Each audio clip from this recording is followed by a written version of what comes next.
Hello, everybody. Happy Friday. Thank you for coming. And welcome to part 12 in our 13-part series, coming down near the end here, of new features in SQL Server 2012. My name is Kevin Goff. I'm a Microsoft SQL Server MVP, and I also work for a company in Parsippany, New Jersey called SetFocus, where I work as a combination of an instructor, and I'm also the SQL Server and Business Intelligence Practice Manager there. I'll talk about some of the training offerings we have in just a minute. This week, we are going to take a look at the Reporting Services integration features with SharePoint 2010.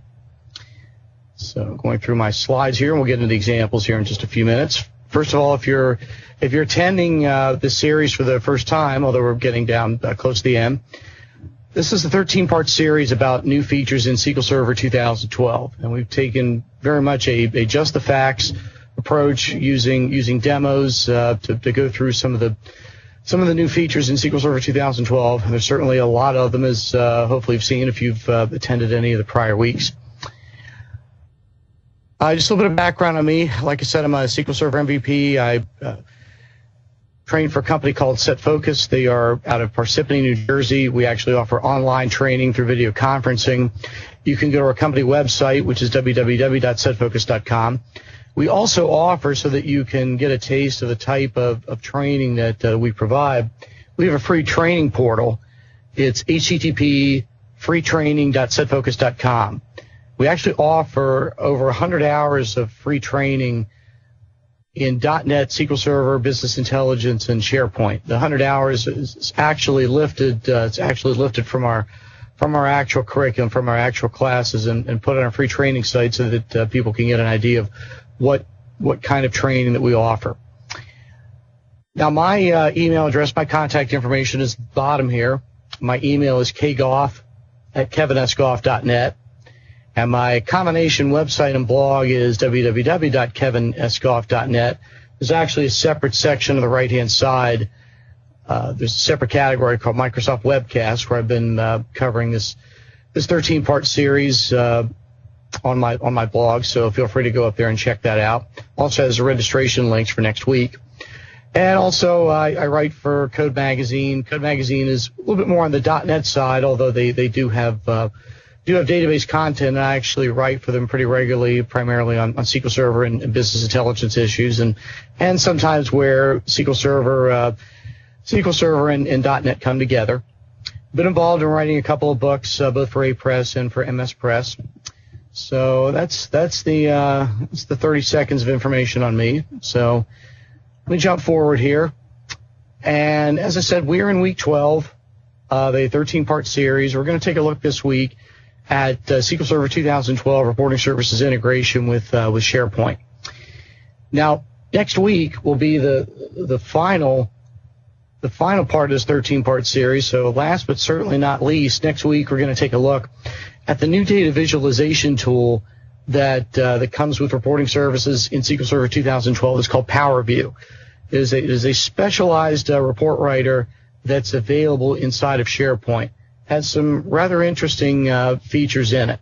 So next week we'll be taking a look at that.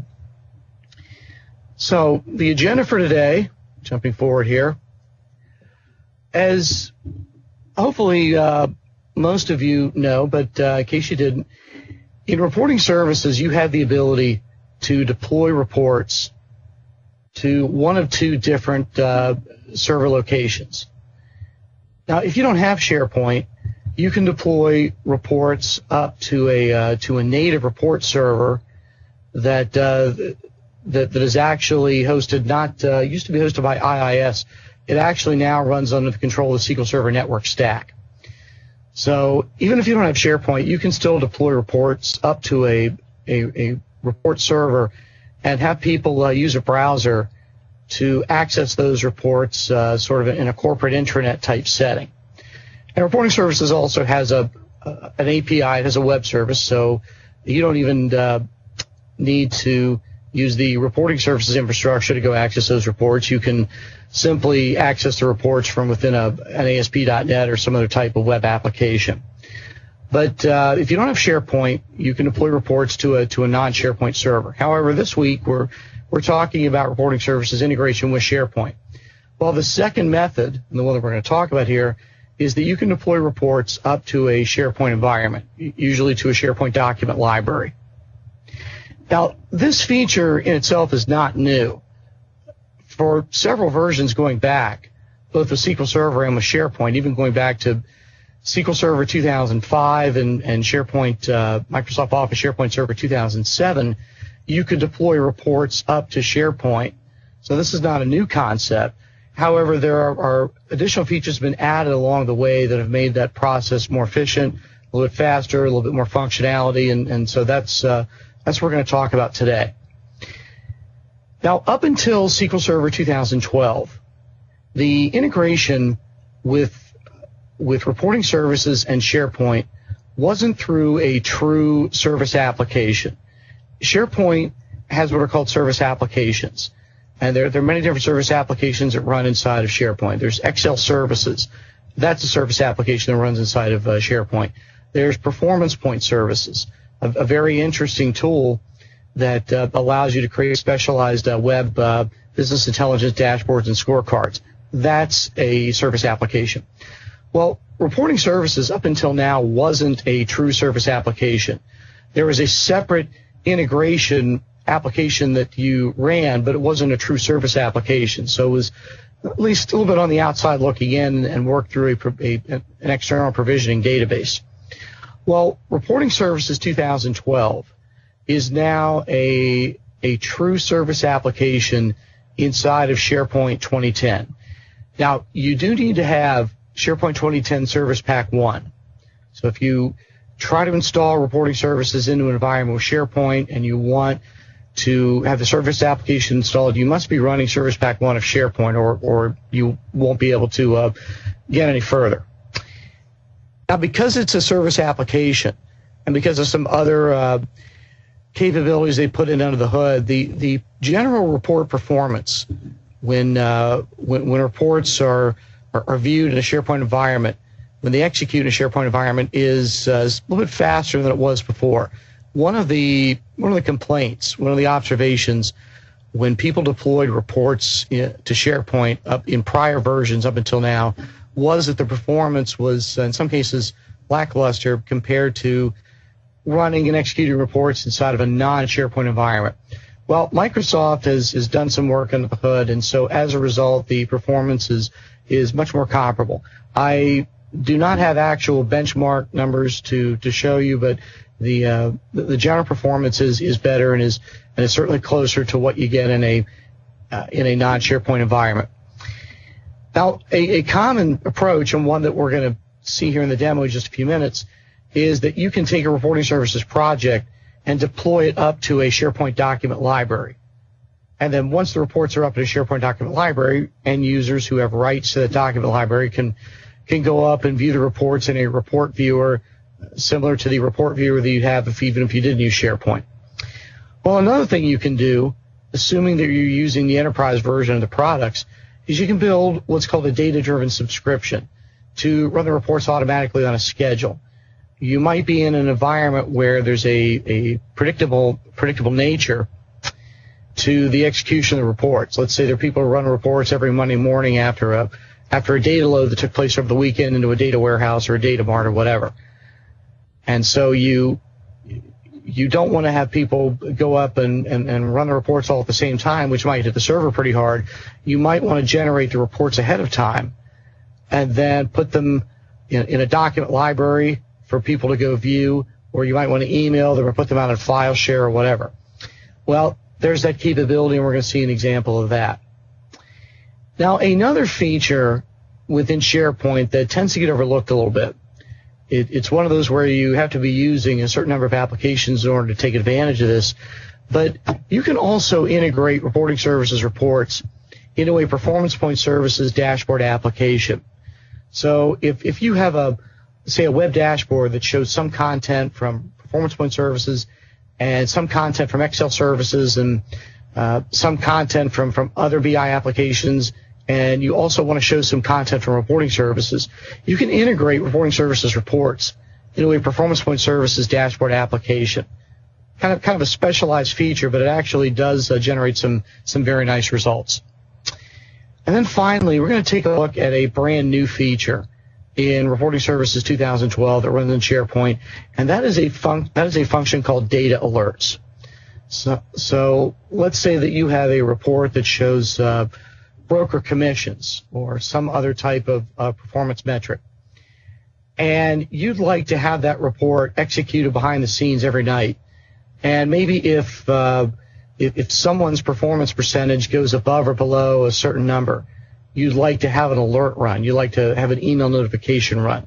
Well, that's a new feature in Reporting Services 2012. Now, you have to be running SharePoint. This will not work in a non-SharePoint environment, but still a very interesting feature. Now, if you're wondering about the report designer itself, about the report authoring capabilities inside of Visual Studio, it used to be called BIDS, and now it's SQL Server Data Tools. Well, that feature is largely unchanged. Keep in mind that Reporting Services 2008 R2, which came out about 2 years ago, it came out around May of 2010, had a number of new features in it. They added new mapping capabilities, they added some new data visualizations, they added some new report functions. So 2008 R2 received a lot of attention in the Reporting Services side. And for that matter, even Reporting Services 2008, which came out back in August of 2008, had a lot of features over 2005. So given how much that they added to the report authoring capability back in 08 and in 2008 R2, they obviously focused on other things like integration services and the new tabular model in 2012. But they do offer the new true service application capability, which is a big architectural improvement. They do offer data alerts, which I'm going to show today. As we're going to see next week, they have the new data visualization tool called PowerView that runs inside of SharePoint. So, I'm going to jump over to my desktop here, and we're going to look at some examples. Now, unlike prior weeks, some of what I'm going to demonstrate is actually available in something like 2008 R2 and SharePoint 2010. Although when we get to things like data alerts, obviously that's going to be more of a 2012 specific feature. Now, what I want to do is this. I want to build just to start with, I want to build a site collection, a brand new site collection that I don't have right now, to go deploy some Reporting Services content. So I'm actually going to kind of do a meaningful step-by-step demo here from the beginning. So I'm going to create a new site collection on my server and call it SSRS with SharePoint. Now what I'll do is this. I actually loaded ahead of time SharePoint Central Administration. So I've actually loaded Central Admin on my machine here.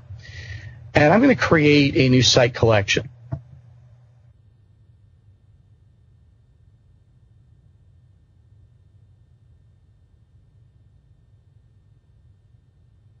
And the site collection, I will call both the title, which apparently I didn't truly copy here. So again, I will call the title and the name, I'll call both of them SSRS with SharePoint. And I'll make this an actual site collection. Now, down in the template area, I can pick several different templates as a starting point. And then obviously turn around and add additional content to it. I'm going to go over to the enterprise area, and I'm going to start this out as a business intelligence center. I don't necessarily have to do that, but I'm going to start it off as a business intelligence center because, as it turns out, there are a few other things I'm going to do with the site collection. Now, I need to have an administrator, and I'll put in my administrator name. And then click OK. And just give this a few seconds, and this will create a new site collection inside of SharePoint. So let's give this a second or two. Running everything on one laptop, so Always need to give a few seconds, especially when it's hitting a collection for the first time.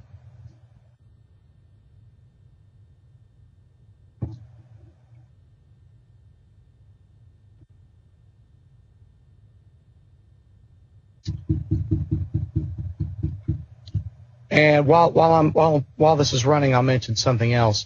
In a second, I'm going to go back to central administration and show that service application for reporting services is indeed running.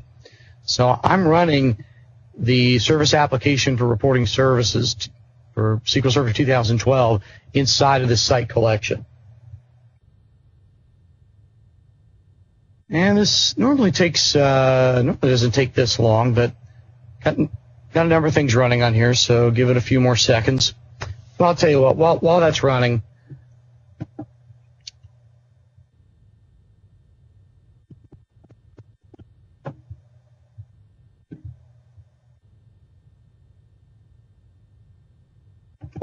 I'll come back to my notes here.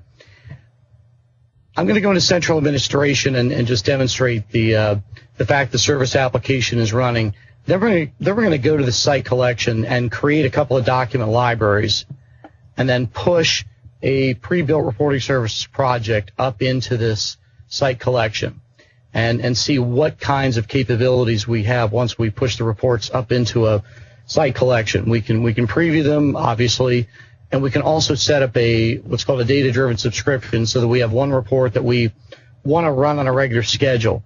We can actually put the definition for that report and who's going to receive it and what the parameters are, put that into a table in SQL Server, and tell SharePoint about that table. So, okay, here we go. It took a few seconds, but eventually made it. So let me go to that site collection. I'm going to keep central administration open in the background here, but let me go to that site collection now.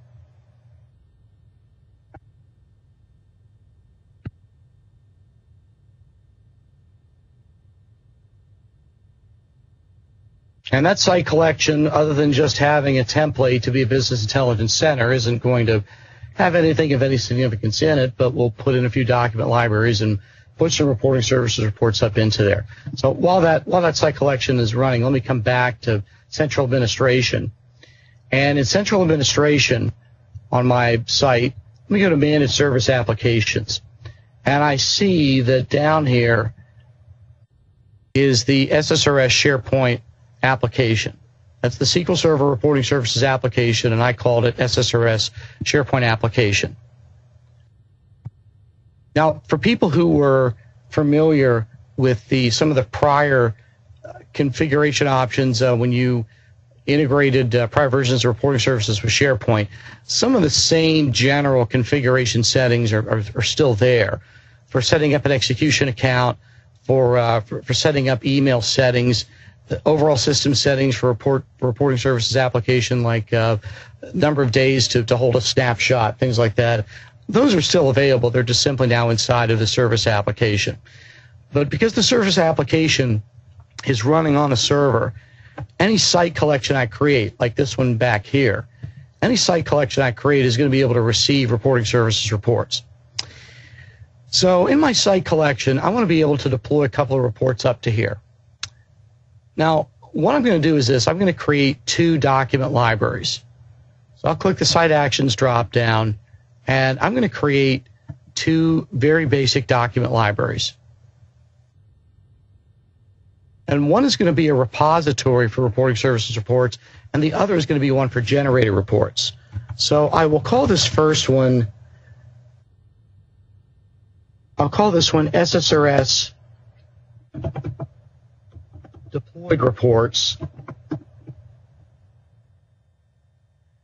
And I'm not going to worry about the template so much, and I'll explain why in a few minutes. I'm just going to create a basic document library called SSRS Deployed Reports. And this will be doc library for deployed reports from SSRS project. And say create.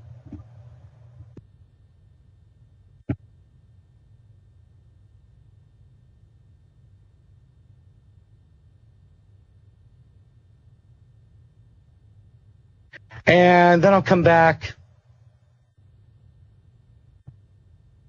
I'll come back to the main site collection, and I'll create a second document library because I'm going to run some reports and have them automatically executed to a particular folder. So I'll call this second one SSRS Generated Reports. Area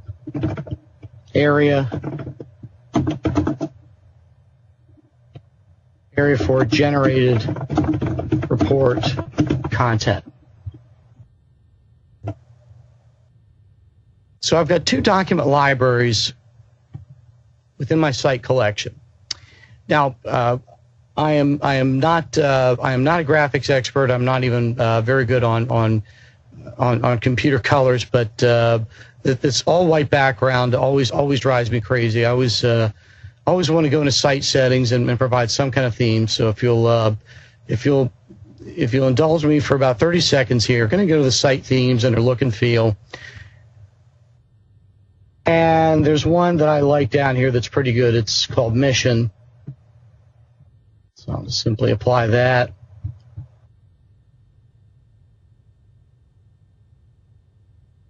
And give that a second. And that'll just change the overall site theme to looks better than it did before. So I've got a site collection with two document libraries. Now, over in Visual Studio, over in SQL Server Data Tools, I have to start using the correct term here. I've got an existing report project. Now, this is actually a report project that I've been using in different community sessions actually for a couple of years now. It's actually called 2008 R2 Report Gallery. It demonstrates some of the different intermediate and advanced capabilities in reporting services authoring, especially with some of the newer features in 2008 R2. Like, for instance, this report right here. And there have been variations of this that you can find on the web at different books. So I'm certainly not going to claim original authorship for the concept of this report. But we've got salesman percentages for their sales as a percent of their quota. And the percentage is shown as a performance gauge. So I can run a report for the year of 2007, and I can get salesmen down the left. And this is from the AdventureWorks database. Their dollar sales, their quota for the particular year, their percent of quota, and internally this might break out the sales and the quota by quarter within 2007. So we've got a spark line here, actually two different spark lines that show either a regular line chart with markers or maybe a smooth curve with green being their quota and blue being the actual sales. And then out to the right, we've got a performance gauge that shows their percent of quota. So Stephen here has a percent of quota of 84%.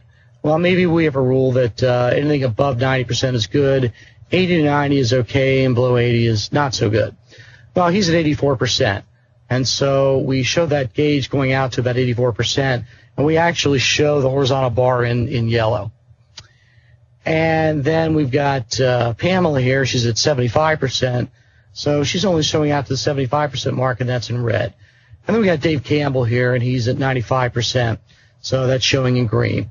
And also we might pay bonuses at 85%. So anybody who's at 85%, the little vertical line there is black as opposed to red. Now, I'm obviously not going to go through how this was put together. That's a topic for another day. But this is one of several reports that we want to push up into SharePoint. Well, in reporting services, once you're ready to deploy reports to a server, you can go up to the top of the project in Solution Explorer and go to the project properties. And in the project properties, there is a dialog that allows you to specify the site location where you want to deploy the reports. Now, there's a couple of URLs that you need to provide here. First of all, the target server URL is the site collection itself. And so I've got my my URL here for my local server running under Windows Server 2008, and then my site collection, and then the name of the site collection, which I call SSRS with SharePoint. Well, then we have the report folder itself. Now that's going to be, and unfortunately this dialog doesn't stretch out, so little bit hard to navigate through here, but that's going to be the site collection. And then SSRS, now this needs to be deployed reports. So I need to put the word deployed in there. Deployed reports. And then I want to have a subfolder underneath called SSRS 2008 R2 Report Gallery. So that's going to create a subfolder underneath that existing deployed reports document library. And also, because we have some shared data sources, which are really just connection strings to the different databases, I need to specify a location for the data source folder itself. Well, I'll create one. I'll have this create one off the root of the site collection and simply call it data sources. So we need to provide those three URLs: the target server URL, the report folder, and the data source folder. So I'll apply that, and I will right-click and deploy this project. Now, I am going to get, and it's one of these cases where pay no attention to the error. I am going to get one deployment error in here that has nothing to do with this project. It's something I'm doing with a shared data set, which I'm not talking about today. So there is going to be an error that's going to pop up here, but it's not one of those cases where it's a non-demo related error. So we'll just ignore it. But in a few seconds, it's going to deploy all the reports and the data sources up to that site location. So we'll give this a second here. And it's deploying up the shared data sources, and it's going to deploy up the reports here in just a moment. So we'll give this a few seconds here.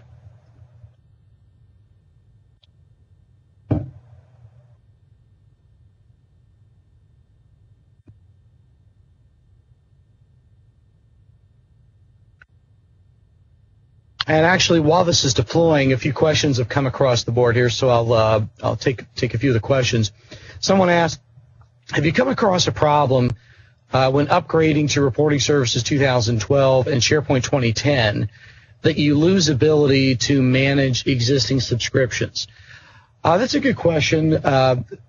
In full disclosure, I have not been involved in a migration from a prior version of Reporting Services to Reporting Services 2012 with SharePoint 2010.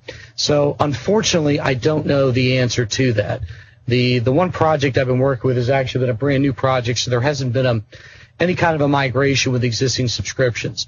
The only thing I can guess, and this is just take this as pure speculation on my part, if you're moving from the prior integration with SharePoint, which is done through an external integration application, to moving to a service application, I wonder if the existing subscriptions are going to come across okay. That'll be the one question I'd have, and I actually have no knowledge if existing subscriptions get migrated forward when you move to a service application or not. That might be something. Actually, I'm curious about that myself, because I'm sure I'm probably going to run into that down the road. That might be something I think I might check on. Might do some web searches myself to see if anyone has come across that. So nothing I can look at right now, but I think I will take a look at that. And if I find anything, I'll post the answer on my website, on my blog. It's a good question. Another question that came across was, what would you suggest as references for getting tips and tricks for doing various things in reporting services for someone just getting into it? Well, a couple of things. First of all, as I mentioned, the company that I train for actually has some free training videos that you might want to take a look at.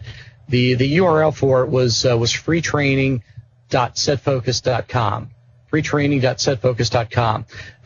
You have to sign on with a user ID and a password, but it's a free sign on, and we actually have video content from our existing classes. And some of the content actually includes creating a few reports in reporting services. As far as tips and tricks, truthfully, you know that online, the best way to learn something is to go in and get your hands dirty. Now, there are several different reporting services books that are out there. There's several good ones that are out there. The best suggestion is, go pick up any beginner book and just make sure you have some SQL Server database you can attach to, whether it's Northwind or VentureWorks or any other database, and just get your hands dirty. That's really the best way to go about it. That's the way most people wind up learning it. Okay, so let me tab over to my site collection, which a minute ago would have had nothing in the deployed report area. Well, now this has a folder called SSRS 2008 R2 Report Gallery. A minute ago, this was empty. Obviously, this was just created at 12:26. Well, I can select that, and that actually gives me all the reports have been deployed up there. Now, again, I can't go through and show how all of these were put together, but just to pop up one or two here. Obviously, that performance gauge and spark line that I demonstrated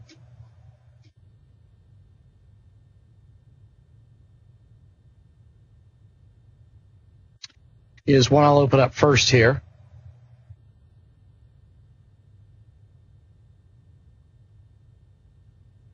And again, running everything in the world on one server here does tend to take a few seconds.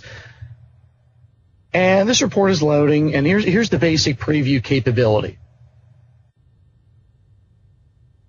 So this is rendering the report in a browser inside of SharePoint here. And we get the ability to navigate if we have multiple pages. We can click the actions drop down to do things like export or print the report. We have the ability, if we have multiple pages, to do a find and a find next. You can zoom, basic browser capabilities here. And the parameters are actually over on the right-hand side here. So if I want to change the calendar year, I can change it to a different year like 06, and then apply that parameter. And now this is running for 2006. And again, we get the sales for each employee, the quota, the percent of quota, the trend where it's actually grouping data by quarter within the year, rendering both the actual dollars and the quota, both as a regular line chart and a smooth curve line, and the gauge here. Now, just to show one or two other reports, let me come back to the gallery here. Another nice capability was put in Reporting Services actually a couple of years ago was support for a dual y-axis. That was actually added in SQL Server 2008. Is the ability to have a primary y-axis on the left and then a secondary y-axis on the right. So if you wanted to plot both dollar sales, which would be up into maybe the millions of dollars, and percentages, which would obviously be a very small number, you can actually have two different scales, one on the left and one on the right. So give this a second load. By the way, normally this would run in a normal SharePoint environment. These would probably load a little bit faster than what they are right now, assuming a good server. Again, I'm running a lot of things on one machine, and I'm also running the necessary software to broadcast this presentation, so that does take up some system resources as well. So let me widen the page here. And notice how we've got on the left-hand side monthly sales, which can be up in hundreds of thousands of dollars. And we got a line chart here for the gross profit margin, which is being rendered as a percentage. So 2008, they actually added a lot of capabilities to control the chart, both with the dual y-axis and much better control over the labels at the bottom. So that's another thing that we can do. And also, and I think most people are aware of this, you can create really nice maps in 2008 R2. You can create maps of, say, the entire country, as this one is about to pop up.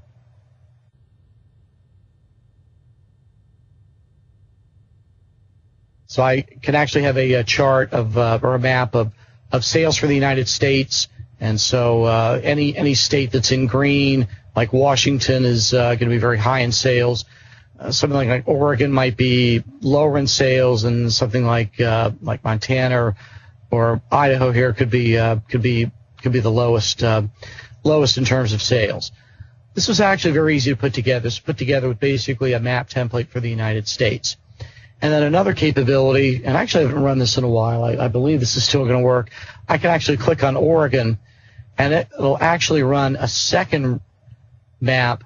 It'll actually plot the vendors in Oregon based upon the city in which they reside. And this one is actually utilizing some geospatial data points that are out in SQL Server. I've got geospatial data points for the different vendors here in Salem and up near Oregon City, and all the way down here in little tiny Corvallis where Oregon State plays, and other cities here in Oregon. Actually, there are geospatial data points that are stored in SQL Server where we're using the capability in reporting services to map these. It's actually utilizing virtual Earth or Bing maps under the hood to actually render this map. So a little bit of work has to be done with this, but obviously some very, very nice results. Now let me come back here to the gallery folder. So those are the different types of reports. Actually, it's just a small taste of the different types of reports that we can create in reporting services and then deploy them up to SharePoint, and then have the ability to preview them here in the document library. Well, there might be some reports that we might have that we want to run frequently. Like, for instance, there's this report, RPT sales by brand.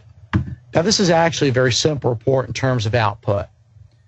I launch this report, it simply prompts for a category, like for bikes or accessories or clothing or components. So this is using the AdventureWorks database, and it displays the monthly sales for that category. Very, very basic report. Now, suppose I want to create some type of a subscription to run this on a schedule. Let's say that we might have an accessories manager and a bikes manager, and for that matter, other managers. And we want to maybe put the information in a table and have that generate a report on a schedule and have it send the output to this generator reports area, maybe as a PDF or as a static web page, and run it on a schedule. Well, here's what I'm going to do here. Back in Management Studio, I've got a script that was built ahead of time, and I'm certainly not going to take complete ownership of this. You can find a script like this on the web on about on countless other web pages, but mainly here just to communicate the concept that other people have been doing with this.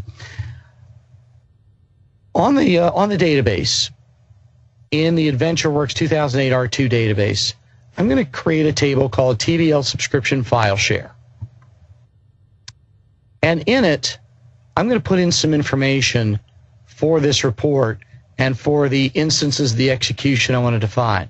For instance, we might have a bikes manager and an accessories manager. And I only have to do two here to prove the concept. We might have a bikes manager and accessories manager. Well, we want to take that report, RPT sales by brand, that's in this particular area.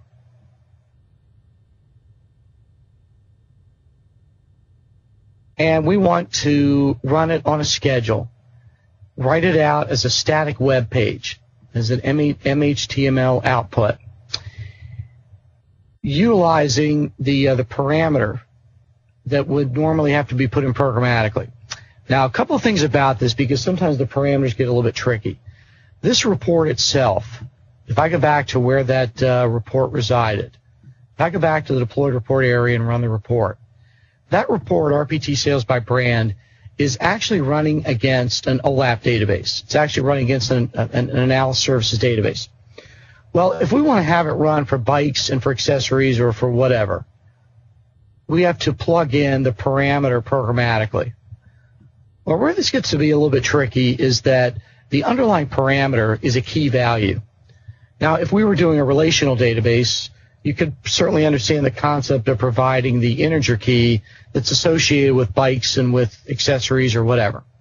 Well, in this case, because this is actually an OLAP report and running against an OLAP database, we have to provide the key for bikes and the underlying key for accessories in terms of the OLAP dimension, the OLAP attribute, and the OLAP member key value. So it actually reads as product dimension, category attribute, and then the key value of 1 or 4. So there is a notation that we do have to follow if we are implementing an OLAP parameter. Now, if someone were very serious about this approach and build a lot of data-driven subscriptions, they would probably also generate some type of interface to prompt for these from the actual OLAP database, grab the description from somebody and write out the keys. They probably would write an interface to write out this data. I'm just doing it here manually. So we're going to create a table that's going to have a definition for sending the report to two different output files, RPT, DD bytes, and accessories, using these two keys. And we want to send it. We actually want to send the report to this area, to the site location and the folder SSRS generated reports, which right now is empty. So first thing I'm going to do is I'm going to execute the script to push this table into my database. So I'll execute this script, and there are the two rows. Now this by itself does nothing. All it does is create a table. We now have to tell reporting services inside of SharePoint about this table.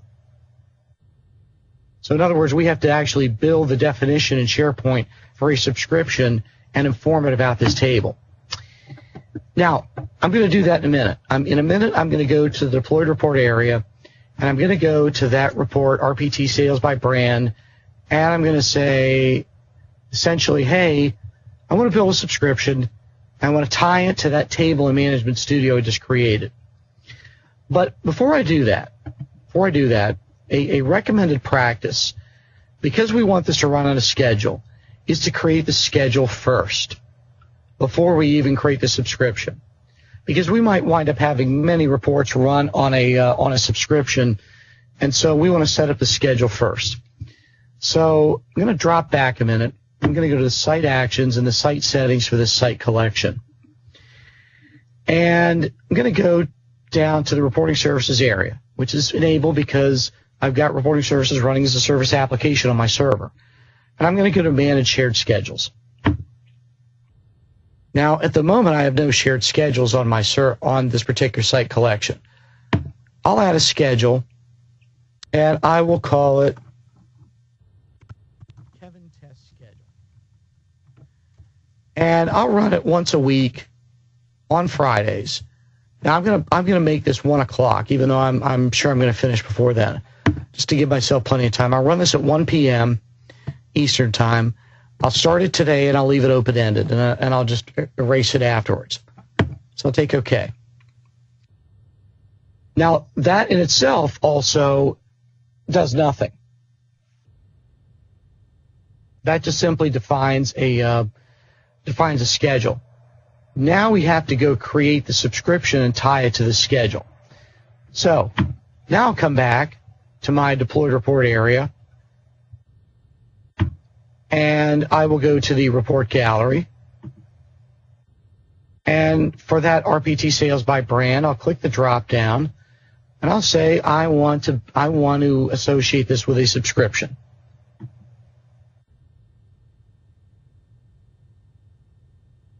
And specifically, give this a second here, I want to add a data-driven subscription. Now notice how I have two options up here, regular subscription and data-driven subscription. A regular subscription is simply going to let me define one iteration, one parameter, whereas a data-driven subscription allows me to put all of these subscription information into a table. Obviously, with the table-driven approach, even though there's a little bit more work to it, a little bit more scalable, certainly a little bit more flexible, we can put many people into it. Well, I'm going to try to add a data-driven subscription. Try here being the operative word. We get a message here that people who have done this before are probably very familiar with. It says subscription cannot be created because the credentials used to run this report are not stored. Provide credentials for the report data source or contact your administrator. Well, here's what's going on.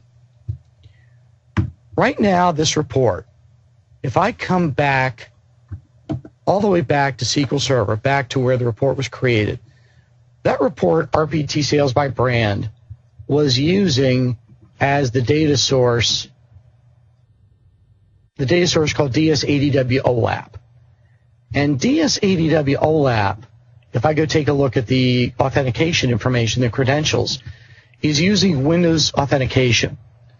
Well, that's all fine and good when someone wants to, back in SharePoint, take the report and run it on demand. So I can run this as whoever I'm signed on as. And so the authentication to the database is tied to whoever I am, whoever the current Windows user happens to be. That's great when reports are run on demand. However, as we just saw a minute ago, if we try to go to that report and we try to define, and some keywords I'm going to use, we try to define some execution rules to run this on the server in an unattended fashion. Reporting Services says not so fast. You have to provide some credentials on the server so that Reporting Services can access that data source in an unattended fashion. So in other words, the concept of Windows authentication is not good enough. We need to go to the data source and put some credentials on to run securely. Now, I've got two options here to do that. I could either A, go into the existing report, go into the data source, which was using a shared data source,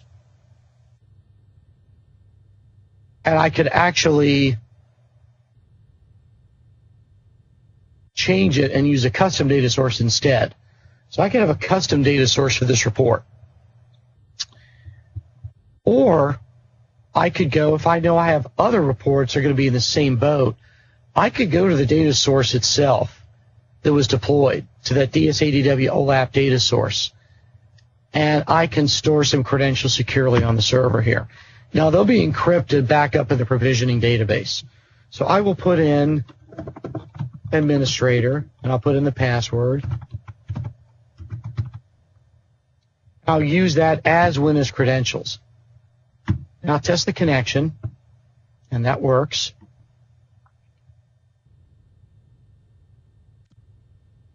And now when I go to the deployed report area and go to the report gallery and go to RPT sales by brand and click the drop down out here and attempt to create a data-driven subscription now it's going to let me through.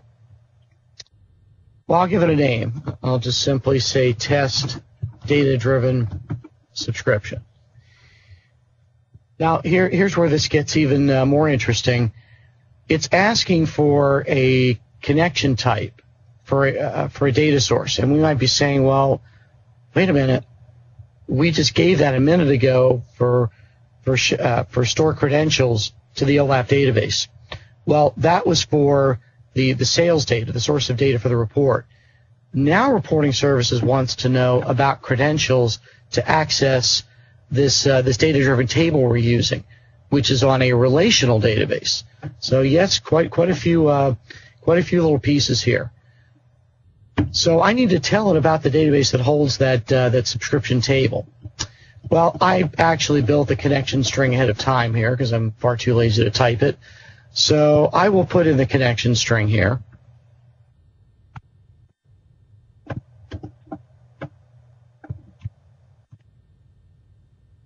So that data-driven table that I'm going to tell about in a minute, there's the connection string to access it.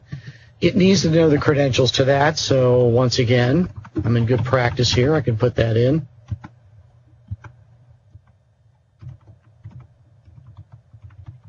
I use that as Windows credentials. And then I need to tell it about this table back in SQL Server. Now, it's simply called TBL subscription file share. So I'll just simply copy that, and in the query I'll say select star from TBL subscription file share and validate it. Now that simply is going to verify that we can make a connection to it.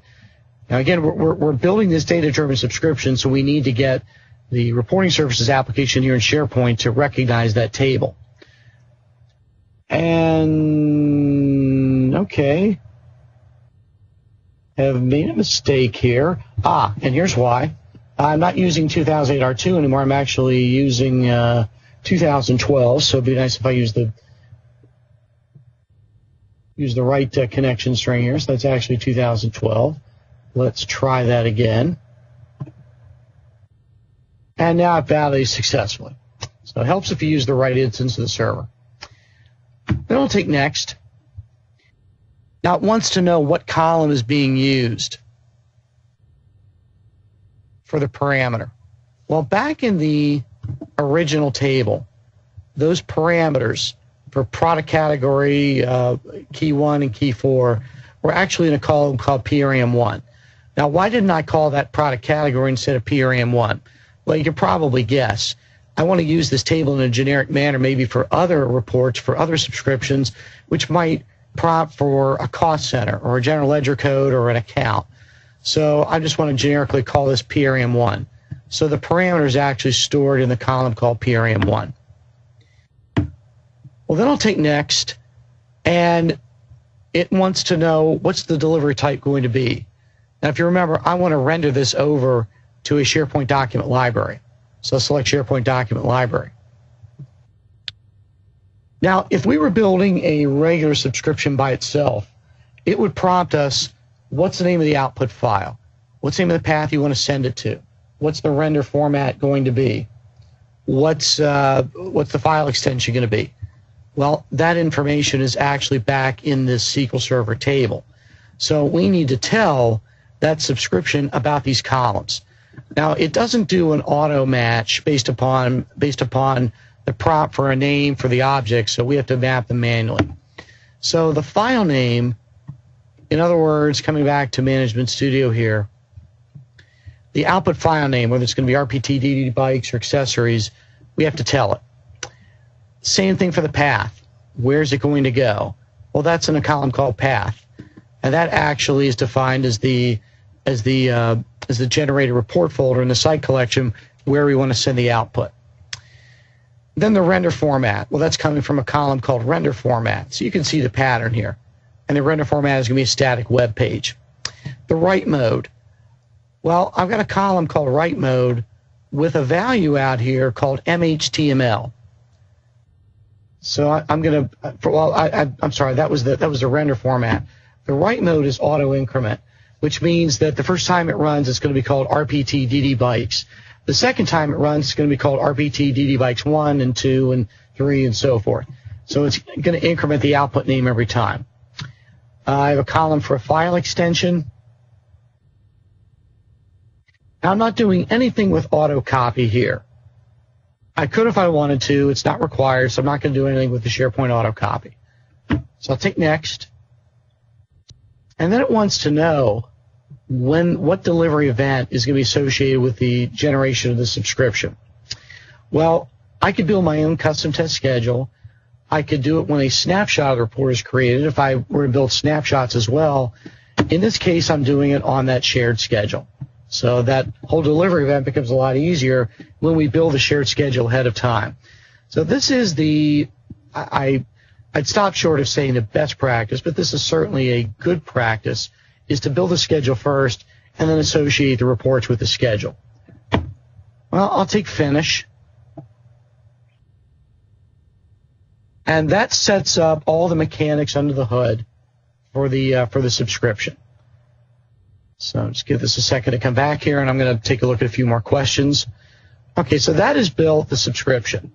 Now it's 12:54. I'm going to take a question or two, and then I'll bump up the time on that subscription. So we'll take a few questions here. Let's see. Tim says, actually, Tim was responding to a question from Bill, so let me come up one more. Is there a reporting services web part to display a report continuously on a SharePoint page?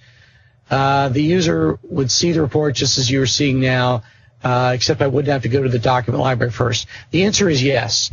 There is a reporting services web part.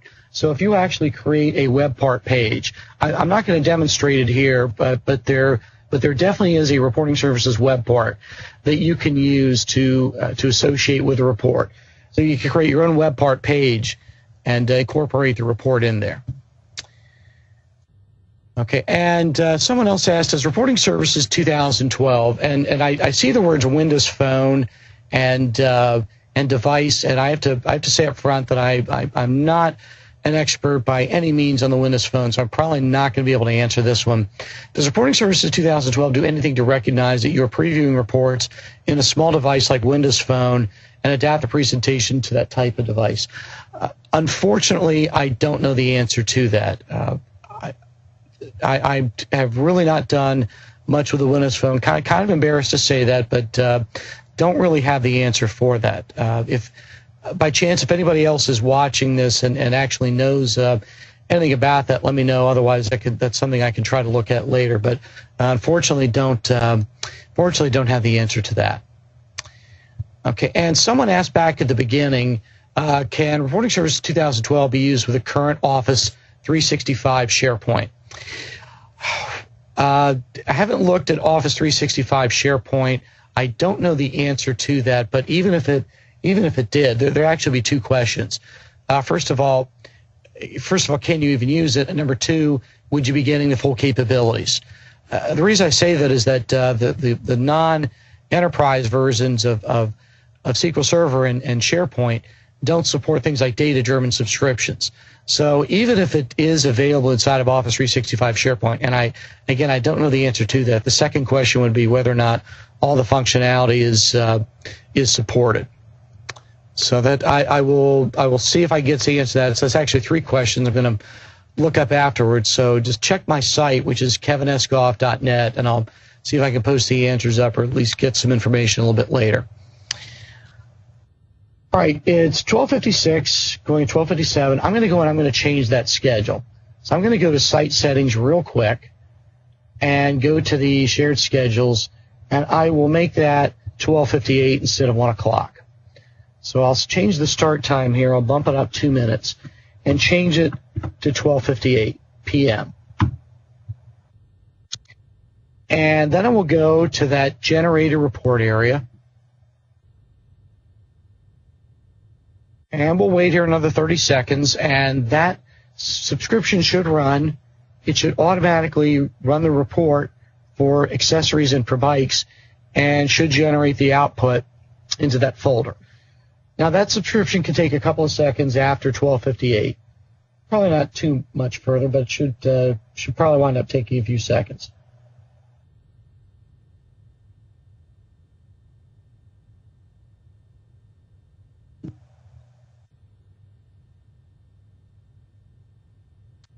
Okay, it's 12:58. I'll give it till about 10 seconds.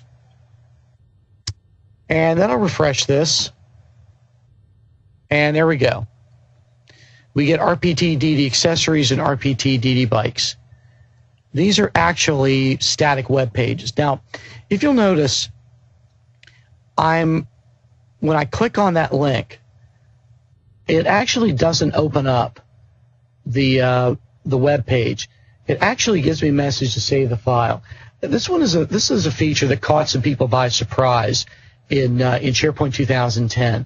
There's actually a file handling capability. There's a browser file handling capability that is set to restrictive.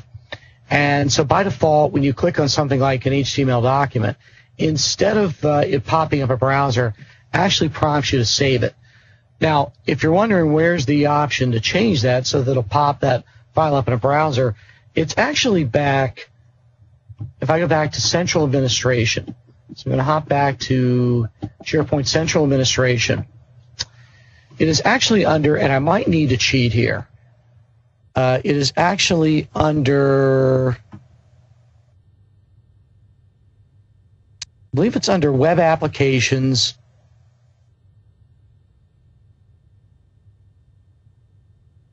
and General Settings. Oh boy. Hopefully I remember the exact location here. Here we go. Browser file handling. So again, I went into, I'll go back through the steps again here. So back in SharePoint Central Administration, I went to Manage Web Applications, and for the main SharePoint application here, I will click on the General Settings and take the option for General Settings, and I'll scroll down to Browser File Handling. Notice how that's set to strict. That's the option that's keeping me from being able to open that web page in the browser. I'll change this to permissive and take OK. And now back over in my site collection where I couldn't open up that file, if I click on the link, it automatically now opens up that file. So we have to change that browser file handling capability in order to be able to see it. So that is data-driven subscriptions. Pretty nice feature, one that's used by a number of installations. Now, I want to take a look at something new in 2012. I'm going to come back to the deployed report area. And I'm going to run that report for that performance gauge.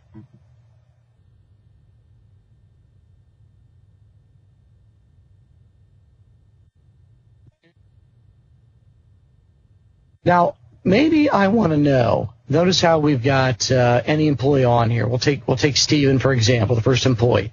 His percent of quota is 84%. Let's say that this report runs once a week. And I want to be notified if Steve's percent of quota gets to be 85, just as one example. I want to get some notification. Here's what we can do. I'm going to click the Actions drop-down, and there's an option for a new data alert. Now, notice how that option is something I can't select right now. It's actually for the same reason I couldn't put that subscription in earlier. I have to actually go back to the data source that was used for that report, which was the data warehouse data source. I've got different data sources up here, and I have to do the same thing I did a few minutes ago with the OLAP source. I have to actually store credentials for this to run in an unattended fashion. So I have to put the administrator keyword up here. It's on my server because I have a user called administrator, and put in the password for it, and use as Windows credentials and test that out. So now that I've stored credentials securely on the server for that data source, I'll come back to the deployed reports area. I'll go to that gauge report.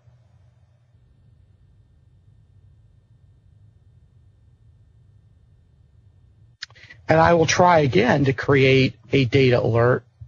And now this time the option becomes enable. This is all new in 2012. Well, this actually goes out and reads the metadata for the report, reads the actual data columns.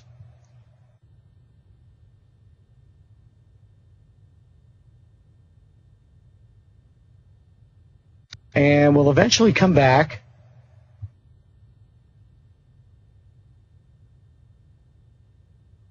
and let me add a rule.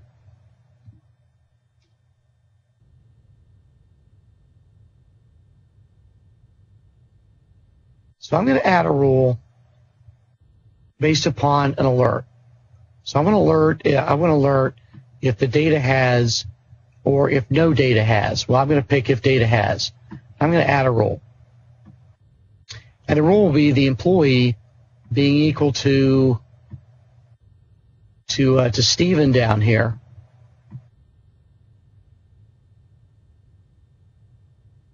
And the employee percent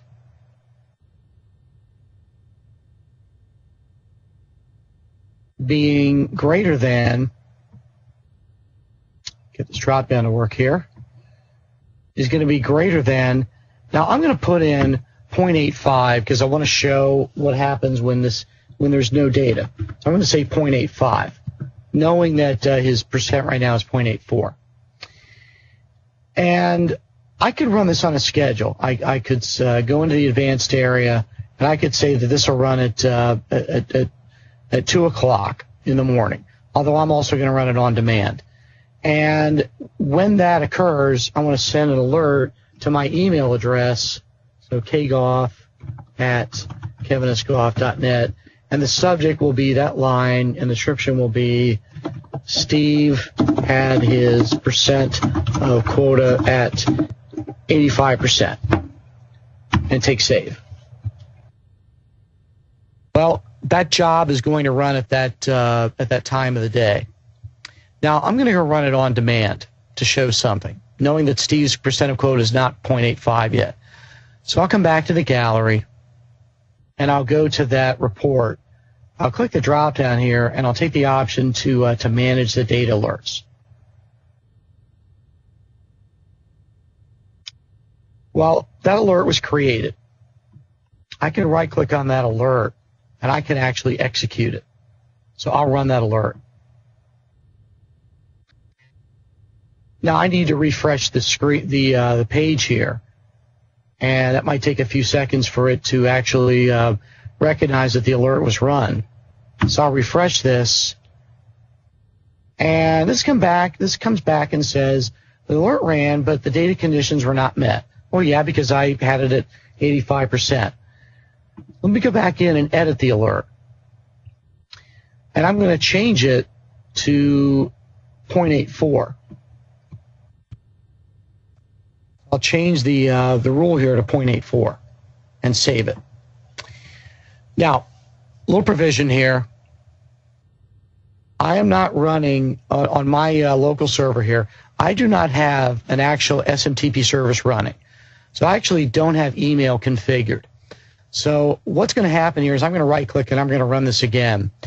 The alert is going to be recognized. So instead of saying last alert was run but the data conditions were not met, it's going to say that it actually recognized the data alert, but the email failed.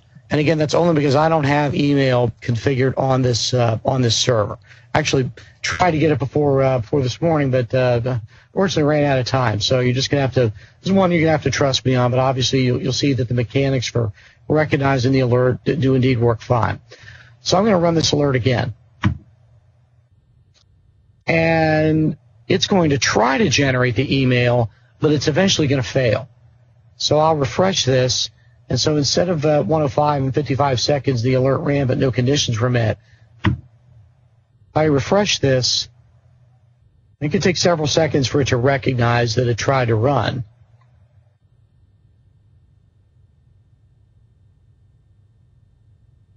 Tell you what, let me actually come out and come back in. So once again, I'll click on that report and go manage the alerts. And what I should see now, okay, it still hasn't recognized that the alert ran a second time. Eventually it's going to come back and say, okay, here we go. It ran at 108. It recognized that there was an alert to be executed because the data did indeed meet the criteria. Now I've got the error message failure sending email. Again, that's because I don't have email configured, nor do I have it configured to redirect it to some flat file in a folder. So you'd have to have email configured on SharePoint in order to utilize this, but obviously you see the overall mechanics for creating the alert. This is new in 2012, and it only runs inside of SharePoint. So unfortunately, if you're using Reporting Services 2012 in a non-SharePoint mode, there is no data alert capability. This is only available inside of SharePoint.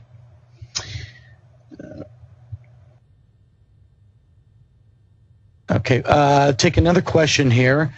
Bill asked, when you realize you need to specify a user in a data source to do the schedule reports, what all needs to be done to create that user from scratch? Well, that's a good question. The approaches are going to vary. That's usually going to be something that either an IT administrator or a DBA is going to set up. I've seen this done different ways. In some instances, I've seen a DBA create a dummy domain account, and it does have to be a domain account. It does need to be a domain account because that domain account needs to have rights to the database and maybe to any local resources. So, for instance, if that execution account needs to have access to the SharePoint document libraries to output the report, then whatever user a DBA sets up will need to have authentication rights to the database and also to any other resources that the subscription might be using. So the DBA oftentimes will create some dummy account with a special password that might actually have some pretty strong rights to access whatever databases need to be accessed to run that report on a schedule, as well as access any other system resources. And again, it's going to have to be a domain account. The built-in local service account, network service account, those usually just aren't going to cut it. Okay, last feature on here, and this is one that is actually kind of a personal favorite of mine, although it's one that's not necessarily in the mainstream. Now, we've got about 10 minutes to go here, and then we'll be finished. So last thing I want to show is accessing a report inside of a PerformancePoint Services dashboard. Let me go to one of these reports, like back to one of these. I'll take the dual y-axis chart. The dual y-axis chart prompts for either a country or a state or a city from the customer geography. Now, notice how Reporting Services doesn't render hierarchical drop-downs. In this case, a hierarchy from an OLAP dimension doesn't render it very well. It doesn't have expand collapse capabilities. It's pre-expanded. There's really nothing you can do about it. So it's not a very powerful drop-down. Now, you might say, well, why don't you just create cascading parameters so the user could pick a country or a state, province, or city? You could. The problem is that with cascading parameters, it's usually assumed that you're going to run the report at one level. Keep in mind that somebody might run this for all customers, or they might run it for Australia, or they might even run it for a city or a state province. So it becomes a little bit more difficult to predict in a set of cascading parameters what level someone wants to run the report for. Well, what I can do is I can put this in a PerformancePoint Services dashboard. And in PerformancePoint Services, the drop-downs that we can utilize are much more hierarchical. So what I'm going to do here, I'm going to do it kind of quickly. The report itself, the name of that report was RPT Dual Y-Axis Chart 2008. That was the name of the report. So I'm actually, over in Notepad here, I'm going to actually write down that name because I'm going to utilize that in a minute. It was RPT Dual Y-Axis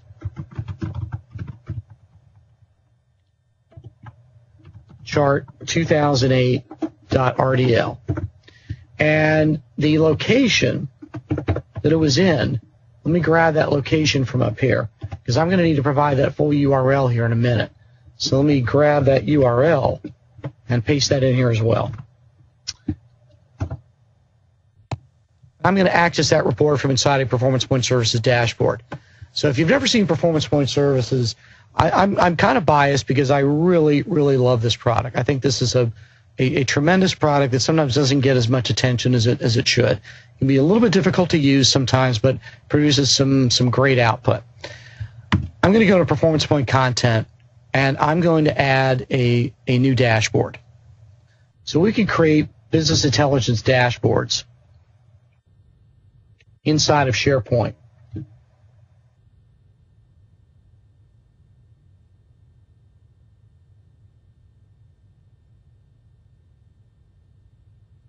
So the designer takes a minute to load here.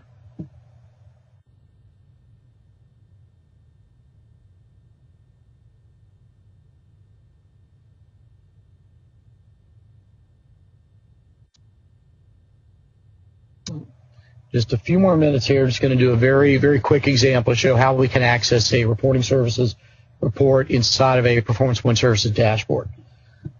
Okay. This is loaded the dashboard designer. It's essentially a click-once application that was launched from inside of SharePoint. Well, I need to access that OLAP database. So under data connections, I need to create a data source.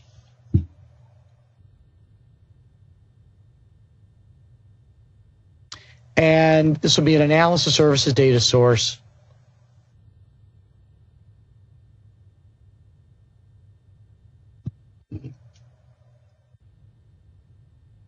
And waiting for this to go to the next step here.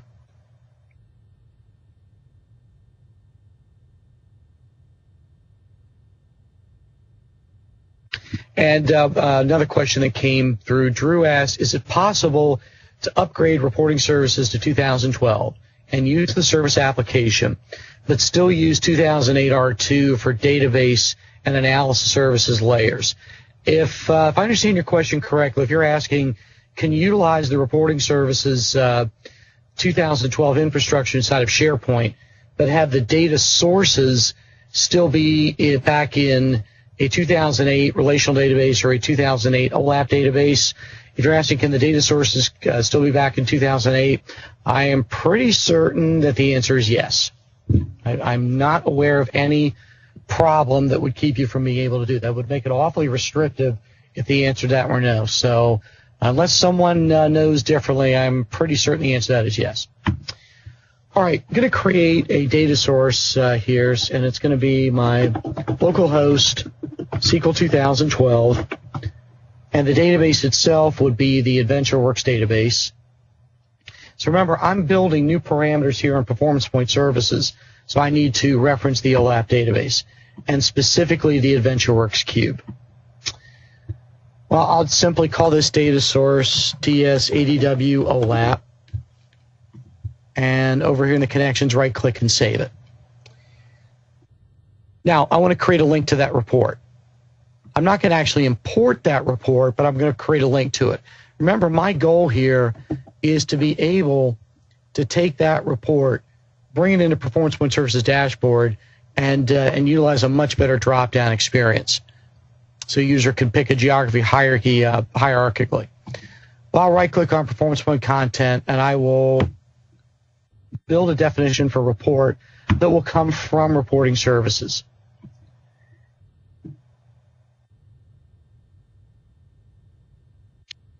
Now, in a second, this is going to prompt me for where the report resides.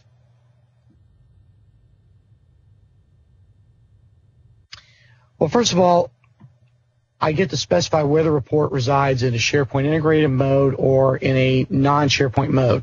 Believe it or not, we can point to a report that was deployed to a non-SharePoint server and still bring it to a PerformancePoint Services dashboard.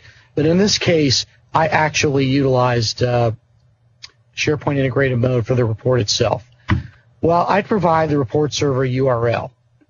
Now, in this instance, this is going to be the name of my server, which was, let me come back here to my notes here. Now, normally someone might do something like this. They might put in the name of the server and then report server. They might think that that's what they're going to utilize. Actually, because this is running as a service application, I have to actually put in between here, between the name of the server and report server, I have to put in here _VTI_bin.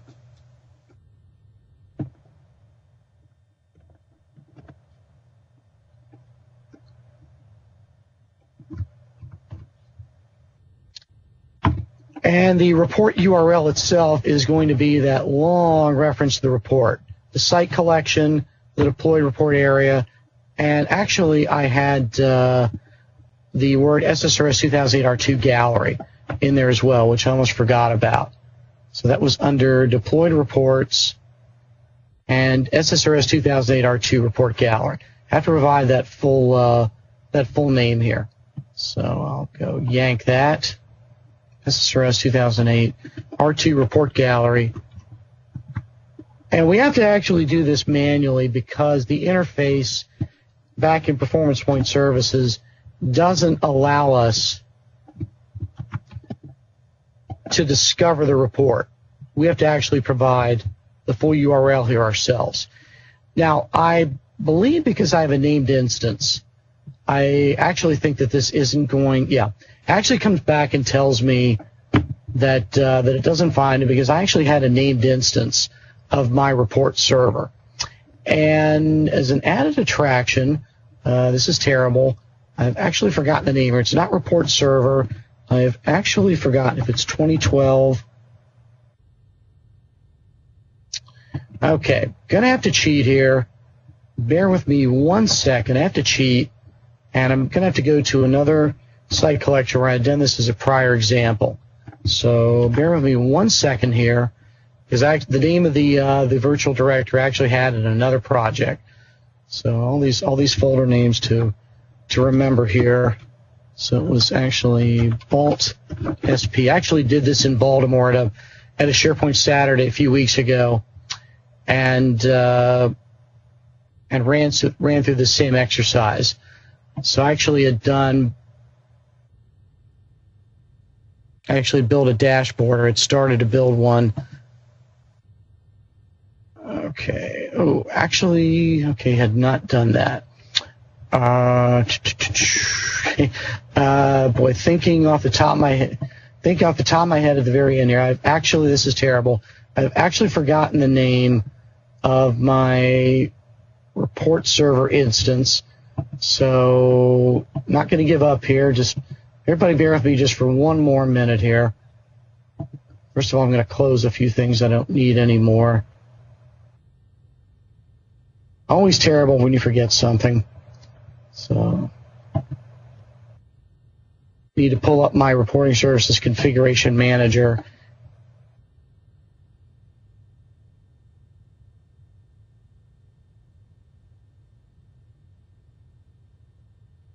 So, I'm going to all programs. Good debugging exercise here. Certainly didn't plan for it that way. Configuration tools, Reporting Services Configuration Manager, which I really should have out here to begin with anyway.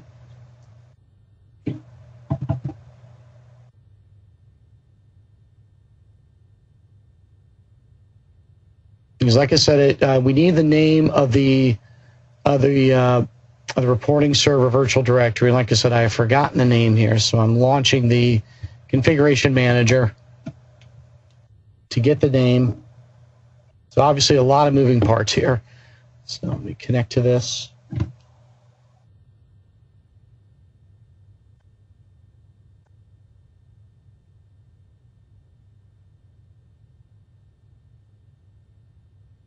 And give this a second to connect. And it was, okay, how about report server $SQL 2012. So let me come back here and let's try report server $. What was that? SQL 2012. And that still did not like that. Let me try an underscore. I'm not going to give up here.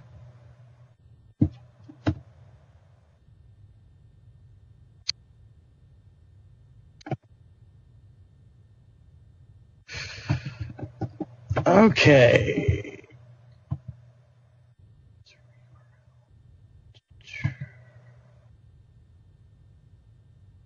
Report server underscore SQL 2012. That's what it actually should be. And let me just make sure that that's being recognized here. So I do apologize for the delay here. Hopefully get this back on track here in just a second. Just want to verify that I can hit that virtual directory. Grab the name here. And while I'm verifying that launches, paste that in. And that's not recognizing that. Let me make sure that I have the name of the site collection right. That was sites, SSRS with SharePoint, SSRS deployed report. Or was it report or was it reports? It was reports. So reports. And then the name of that report. Oh, okay. Starting to sweat here a little bit. RPT dual Y-axis chart 2008. Let's make sure I have the RPT dual Y-axis chart 2008. RPT dual Y-axis chart 2008. .rdl. All right, for some reason this is not recognizing it, and I am not quite sure why. This has definitely worked in the past, and for some reason is not operating here.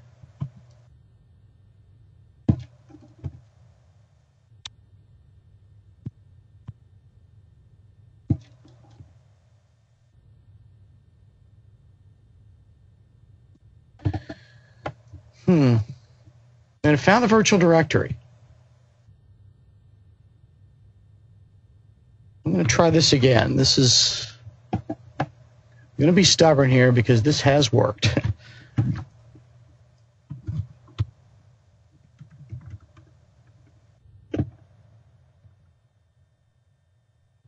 Okay, it doesn't like that. Let me put in the VTI bin.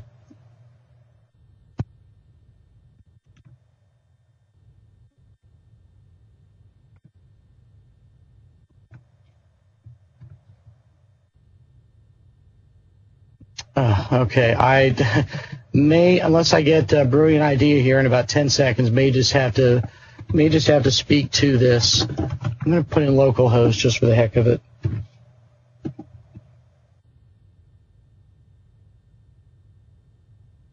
Okay, I'm very sorry. This is not working, or I am just simply missing something. But what normally happens is this will discover the report, and I just want to double verify that I've got the name of the report right here.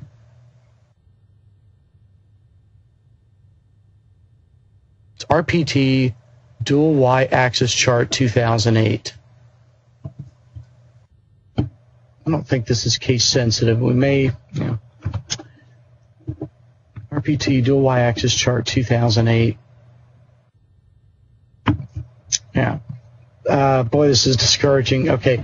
For some reason, it's not working. I'm obviously missing something. So, again, I'm just going to speak to this. After we bring in the report, we have the ability to point to the dimensions that were otherwise used here in the report that I deployed out to the regular document library, and we can actually implement PerformancePoint services drop-downs that are hierarchical and link that to the report and create a dashboard page that looks a little bit nicer. So bottom line is you can create an integrated dashboard environment that has this report with other dashboard pages, and you can actually have the parameters at the top instead of on the right, and this can also actually be a regular expand collapse type drop down, which is for some reason I am not able to connect to the report here, and I'm just not really sure why. The name of the I'm gonna do one more thing here. I'm gonna come back and I'm gonna change that to just plain report server. Finally got it. hopefully didn't lose anybody. So that discovered the reports. So the report server 2012 is the database, but the instance here is just simply report server. Got to write that one down for next time. All right.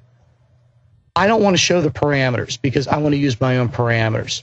So I'm going to call this SSRS report, but I'm not going to show the parameters because I'm going to construct my own. So I'm going to right click here and save this. And then I'm going to manually build two filters using the PerformancePoint services dropdowns. So I'll go to PerformancePoint content and I will create a new filter. And this will be based upon an MDX query because I'm going against an OLAP dimension against my AdventureWorks OLAP database. Now I have to put in some MDX code. Now, I want to read from the customer geography hierarchy, but only down to the city level. So I'm going to use the MDX function descendants. This is actually MDX code that's going to utilize the customer dimension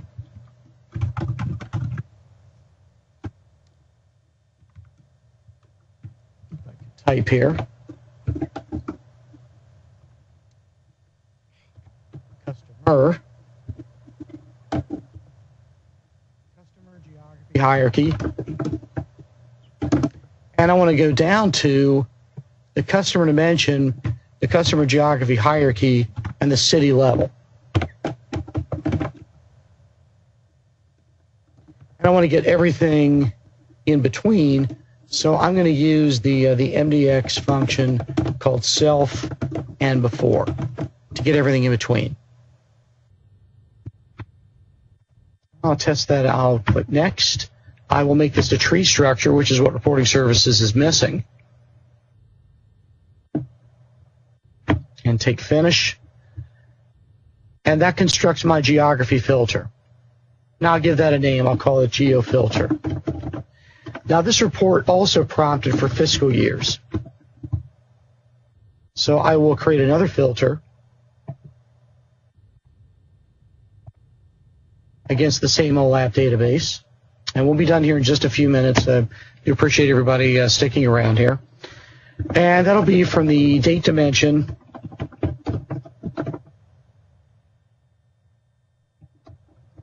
the fiscal year attribute and the children.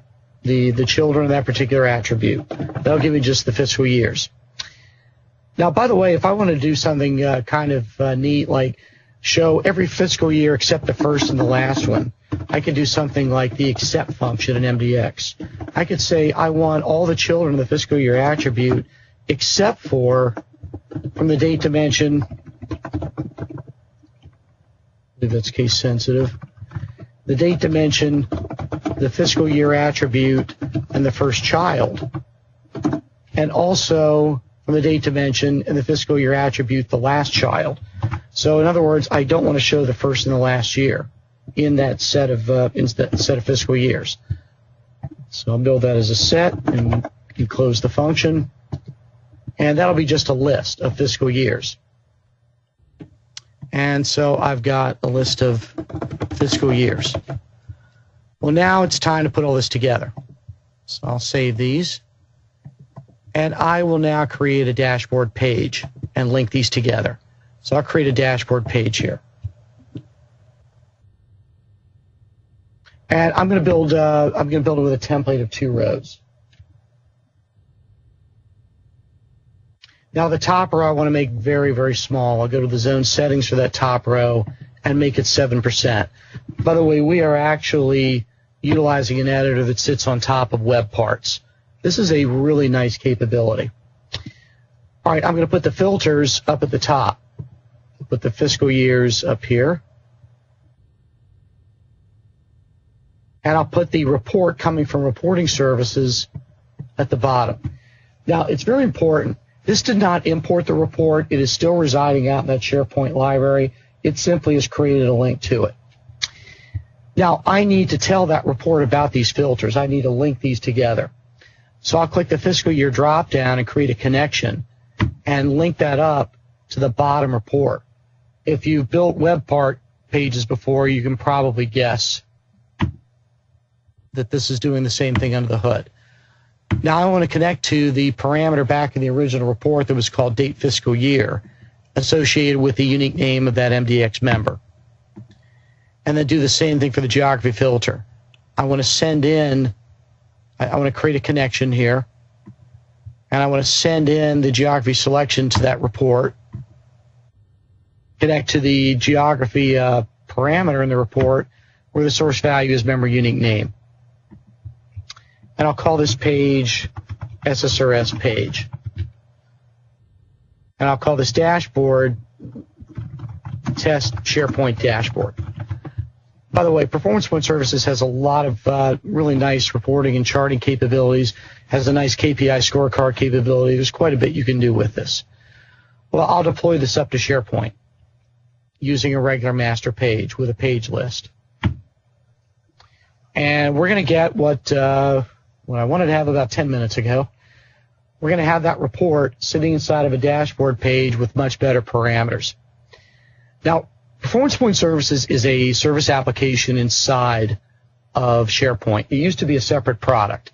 They delisted it as a separate product and incorporated inside of SharePoint, which a lot of people argue is where it should have been all along.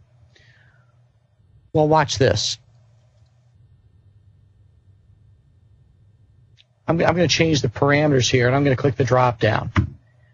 I now get the nice version of the drop-down where I can navigate to a country, state, province, or city to run the report. And I have the ability to change this to get the page width or to zoom this any way I want. Compare this to what we had here a few minutes ago in the normal report view inside of SharePoint, where the parameters are over on the right-hand side, but more importantly, we don't have this expand collapse capability. Put it inside of a PerformancePoint Services dashboard page, and now we get much better drop-downs. I used to joke that when PerformancePoint Services was a separate product with a separate license, that for the cost of it, you get a much better parameter generation tool. Kind of humorous, but also true. So for people who want to build a PerformancePoint Services dashboard with KPI scorecards and other BI content, PerformancePoint Services is like the special glue that allows us to have many pages here with content from several areas. Now, by the way, last topic here. If I were to go back to SQL Server Data Tools, change the report and redeploy it, it would automatically show up here in the dashboard with the changes. There's no need to re-import anything. So, one other question that came up about PerformancePoint Services, and it was asked by Bill. Microsoft has not mentioned or promoted PerformancePoint Services in quite some time. Is there a risk that will be dropped? Well, actually, they enhanced PerformancePoint Services in the most recent release of SharePoint. In SharePoint 2010, PerformancePoint Services became part of SharePoint 2010. They added a few features in the designer, and they added the support for one or two more chart types, and they also added the decomposition tree. So the latest release of SharePoint, also, which was SharePoint 2010, also has PerformancePoint Services as a service application built in with a handful of enhancements. And even in SharePoint Service Pack 1, they added support for what's referred to as cascading parameters between the parameters here. So while maybe you won't hear as much noise relative to the SharePoint as a whole, they have been enhancing. They have been making changes to PerformancePoint Services, and I hope they continue to. I know a lot of people criticize PerformancePoint Services that it can be a little bit difficult to work with in the designer. It does take a little bit of time to get used to, but I really promote it very, very aggressively with clients and with other people, because you can build some pretty special things with it. Take some time to get used to, but the results are, you can't dispute what it can create. I've got clients even at the pretty, I can't say the names of them, but I've got clients, pretty household name clients who are using PerformancePoint Services for dashboards. So I hope that they continue. I haven't heard anything about the next release of SharePoint, what they're going to do with it, but I hope that they continue to work some new features in. Now, someone asked a question about the browser in Windows 8 Metro is more restrictive than the desktop mode version of the browser. Have I tested Windows 8 against reporting services reports to see if it all works? No, I actually haven't. I actually have on a short-term to-do list to try out whatever current public available releases of Windows 8 Metro to try it out. I have not tried it out yet, so I actually don't know the answer to that. When I find out if there is anything that is different, I will definitely blog about that. So some good questions have come up here. My site, I'm going to go back to my slide deck now. I will try to get some answers up here in the next few days. My site is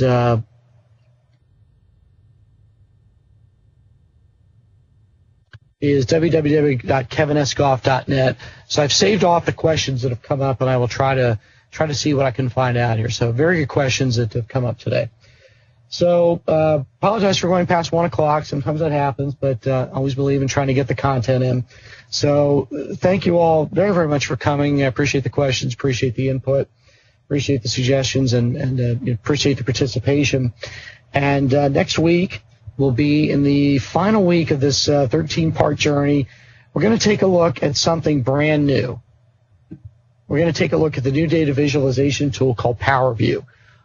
A lot of what I covered today is actually things that you could have done in prior versions of SharePoint, or prior versions of SQL Server, like SQL Server 2008 R2 within SharePoint 2010.